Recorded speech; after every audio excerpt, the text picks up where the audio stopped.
Hey guys, welcome back to my channel. Let me quickly show you why we're here, which is how to make kunu. Now we're going to use the guinea corn. The type of corn you're seeing in this video is called guinea corn in Nigeria, Lagos State, where I'm based. So yes, so we're going to use this guinea corn, and the first thing to do is soak your guinea corn for at least 8 hours, at most 48 hours.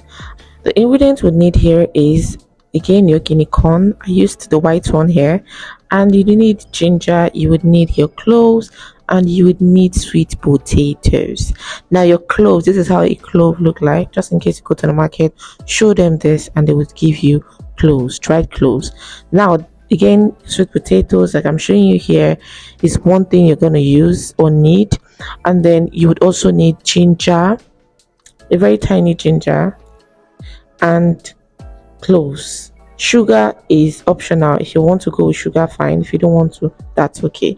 Now after 8 hours, this is the next step. You're going to cut your potatoes in pieces. Peel your potatoes and cut it in smaller pieces like this. Especially if you're going out to blend it, or if you're going to use a blender in the house, you want to make sure that you're not going to spoil your blender. So cut it in tiny pieces. Clean your ginger up, clean up the edges. You don't have to peel the skin of your ginger, you just have to cut it, clean it up and cut it in smaller pieces like this one I'm showing you, as you can see. So this is how I cut my ginger, and that is how I cut my potatoes. First thing I'm going to blend is the guinea corn. If you have a very good blender in the house, you do not need to go outside and blend in a public space. You can blend it in your house, and that's the good thing about this recipe. Blend it in your house. I had to share it in different bowls for me to achieve the quantity I was using, because I actually used a lot of quantity. My millet, or sorry, my guinea corn, sorry if I regard this as millet, is a mistake. If you hear it in any part of the video where I say millet, it's a mistake. This is a guinea corn, right? So after blending it, because I'm using a whole lot, I used a half pint, so it's a whole lot. The blending process was very hectic, but we pulled through. Now I divided it in batches, and now I stirred it up to make it very liquidy, smooth, just like you're making pap. Yeah, imagine you're making pap. You blend in your paste, you smoothen your paste and pour in hot water like you're making pap, just like this. So you keep pouring the water until you see that it has changed color to a deeper tone, just like you're making pap. You're going to see it thicken up, and then leave it. Once you're doing it, like if you stir it and it's still liquid, leave it for a while, leave it to sit for a while, then you continue stirring. Make sure that you have that cook look, it has that cook look before you stop. So now you look at how it looks. It still looks watery. I was just going to leave it to sit, and after a few minutes, look at it guys, it's thickened up. If peradventure yours do not thicken up, put it back on the fire, stir it on the fire like you're making pap, right? Stir it on the fire, it will thicken up. So don't worry if you have like a liquidy paste after this. The next step is we're going to set this aside to cool off, and we're going to now start with the second step, which is blending our sweet potato, our ginger, and the cloves. Now this is me putting them in the blender. Ensure you're using a very good blender, because this part might spoil your blender.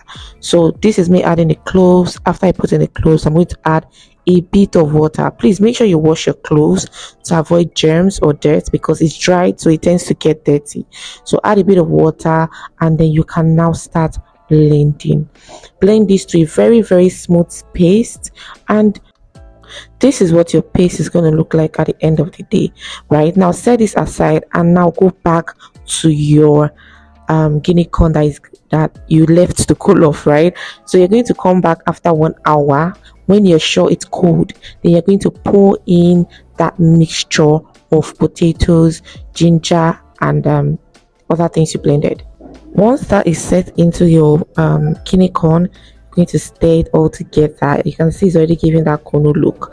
Now what you have to do now is leave this to cool off, either overnight or after 6 or 7 hours, but not too long.